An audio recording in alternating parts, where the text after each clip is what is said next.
sehingga ketika kita refer ke dalam pembahasan atau kajian ilmiah, tentu saja banyak yang pro dan kontra. Bahkan yang bukan pseudoscience saja banyak pro dan kontra. Kalau yang saya tahu, Jajak itu masih pseudoscience gitu ya, masih belum benar nih. Ini tuh bisa dipercaya nggak sih secara ilmiah kayak gitu kalau di pseudoscience. Jadi kayaknya masih masuk ke ranah populer seperti itu. Tapi untuk memori sendiri, kalau di Jawa kan kayaknya kita pernah deh kesini gitu kan. Kayaknya lo sebelumnya pernah ngomong ini deh. Masalahnya itu beneran terjadi atau enggak, itu kan belum pasti. Sehingga nggak bisa diidentifikasi dia maksudnya long term atau short term. Nah, selanjutnya juga deja vu ini kayaknya masih populer, istilah populer yang digunakan dalam menjelaskan psikologi gitu. Nanti kalau saya temu artikel ilmiahnya saya ingat gitu. Mohon maaf sebelumnya, tapi sejauh yang saya pahami masih pembahasan populer. Ada lagi yang mau ditanyakan?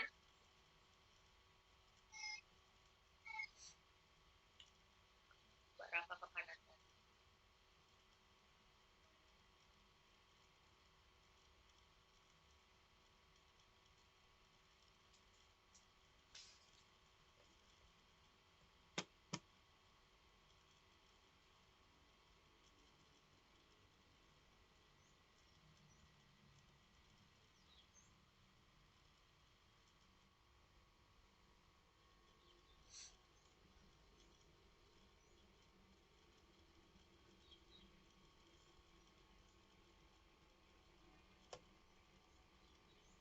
Kemarin kalian sudah ada kelompoknya belum? Belum saya on. Udah ya? Nah, sekarang selanjutnya itu kita akan membicarakan selanjutnya silahkan untuk mencari. Di sini ada 4 teori dari komunikasi intrapersonal: symbolic interaction theory, coordinate management meaning, cognitive dissonance theory, dan expectancy violation theory. Tugasnya adalah masing-masing kelompok untuk memilih salah satu dari keempat ini, di resum, kemudian dijadikan di PPT gitu ya. Oke. Kita masih berbicara tentang komunikasi intrapersonal, intrapersonal. Nah, silakan untuk melihat bahannya di mana, Bu? Ada di e-book. E-learning itu ada e-booknya. Saya lupa masukin e-booknya di mana, tapi di bagian halaman berapa ya? Itu nanti ada pembahasan tentang 4 teori intrapersonal.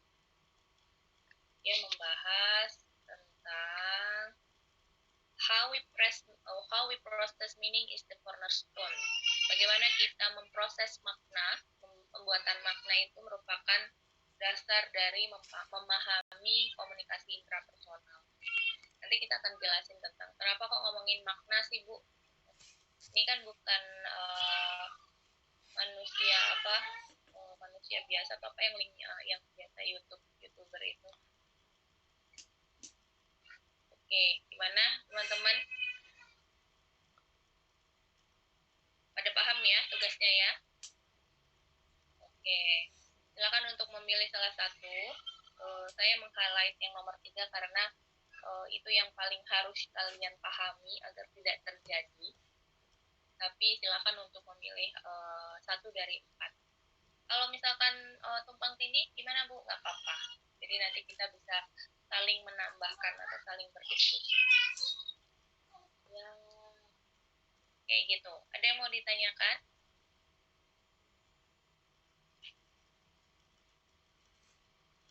Ada ya? Oke, kalau gitu mungkin saya tutup kelasnya. Silakan di-submit di e-learning. Nggak perlu ditungguin ya sampai nanti jam 12 karena pembahasan tentang teori itu cukup banyak, sehingga kita ketemu lagi minggu depan dengan tugas yang sudah kalian baca. Jadi kalian sudah paham dulu bahasanya tentang 4 teori ditanyakan tentang tadi atensi dan memori dan berpikir, silahkan masih saya buka, baru saya submit nanti e-learning. Bahannya ada di ebook ya, yang 4 teori ini.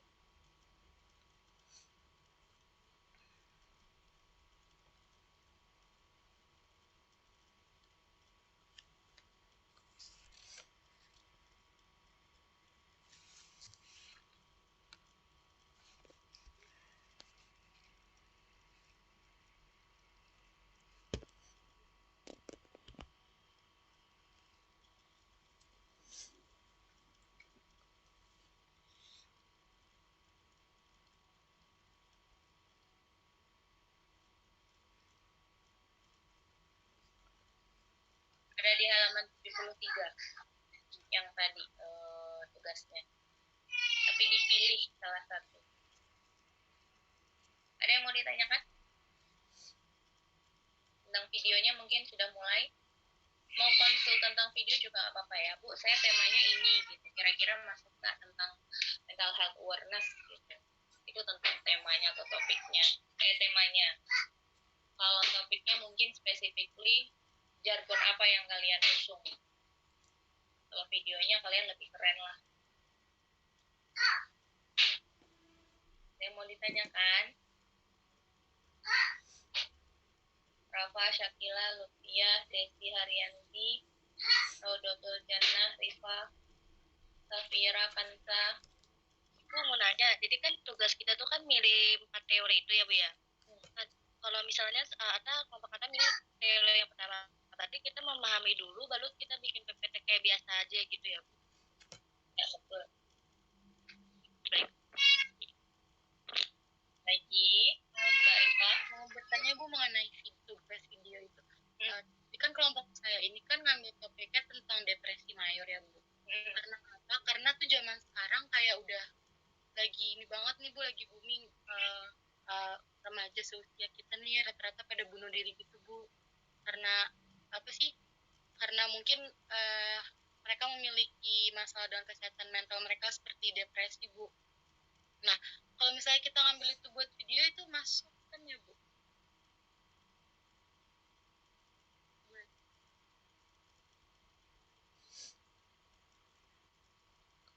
Ibu mohon maaf masih dimnya.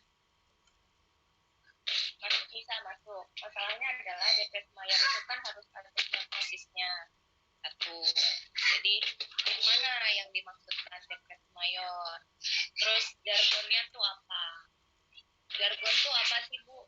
Contohnya depresi mayor itu bisa disebabkan oleh gitu, self criticism. Contohnya.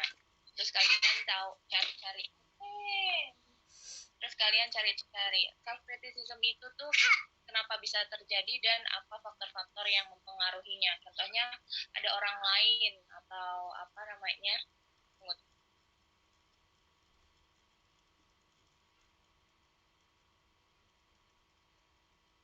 Contohnya self criticism itu sebelum kita mengkritisi diri sendiri ternyata dalam hal yang negatif orang-orang itu mempengaruhi loh. Contohnya orang-orang terdekat. Misalkan kamu fokuskan ke usianya, itu depresi mayor pada siapa nih? Misalkan pada mahasiswa atau pada karyawan gitu. Nah mungkin settingnya adalah pada dewasa awal. Dewasa awal itu orang terdekatnya tuh siapa aja, kayak gitu. Jadi harus ada jargonnya. Apa yang mau diusung? Bahwa misalkan istrimu yang misalkan loh ya, ini agak selek juga, jangan banyak mengkritik istri karena nanti bisa muncul si depresi mayor. Terus pokoknya yang di dalam video itu tuh harus ada kajian atau harus ada pembahasan, entah itu dalam tulisan saja atau kalian komunikasikan secara verbal tentang pembahasannya, tentang penjelasannya, tentang jargon apa yang kalian mau usung kayak gitu.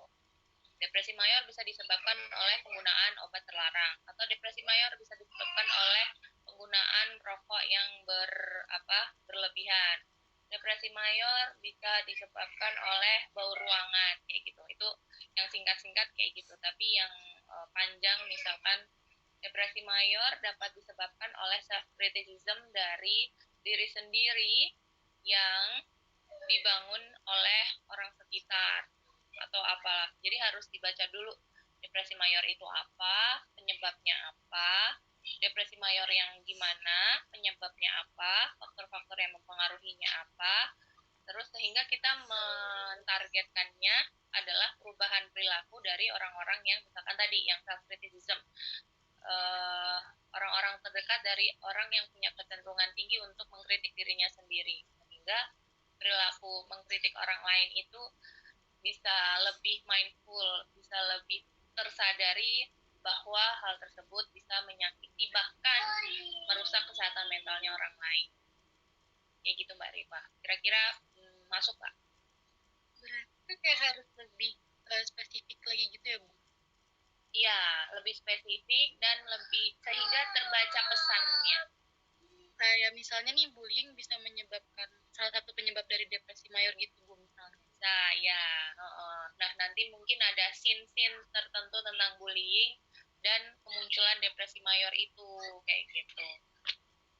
Tapi harapannya adalah dalam setiap video itu ada pembahasannya ya. Entah kalian di kreditnya, di setelah after videonya itu ada kredit penjelasan atau diawali dengan biasanya kan this film is tribute to gitu, atau kredit antara di atas, di depan atau di belakang kalau tulisan, atau mungkin pada saat video itu sedang berjalan ada kayak apa namanya subtitle, atau kalian setelah ada scene-scene tertentu misalkan bullying, kemudian kemunculan depresi mayor, kemudian muncul satu orang yang menjelaskan bahwa apa singkat aja tapi masuk dalam pesannya awareness tentang depresi mayor itu bisa muncul karena bullying.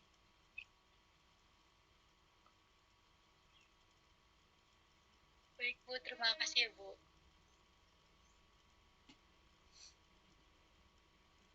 Ada lagi? Sebenarnya hal ini, kan ini kita sedang menyampaikan pesan ya, kalau di video itu bisa dikonsiderasi tentang pembahasan teori-teori yang nanti kalian kerjain ini, 1 dari 4 tadi itu.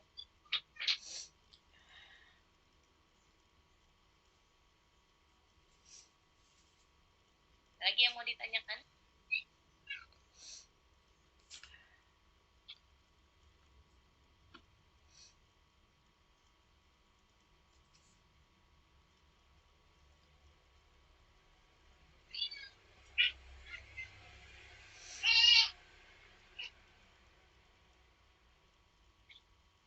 Ada? Nggak ada? Oke, cukup ya. Katanya cukup. Kalau begitu, jangan lupa mahasiswa yang pertukaran kampus Merdeka ya, untuk jalan-jalan di Jakarta, karena waktunya semakin mepet, dan kalian harus balik lagi. Banyak hal yang bisa dipelajari di lingkungan sekitar. Saya rasa cukup, semoga bermanfaat. Assalamualaikum warahmatullahi wabarakatuh. Saya masih membuka pertanyaan untuk atensi dan ini ya, atensi dan berpikir dan memori. Bye-bye. Assalamualaikum. Waalaikumsalam. Terima kasih Bu. Terima kasih Bu.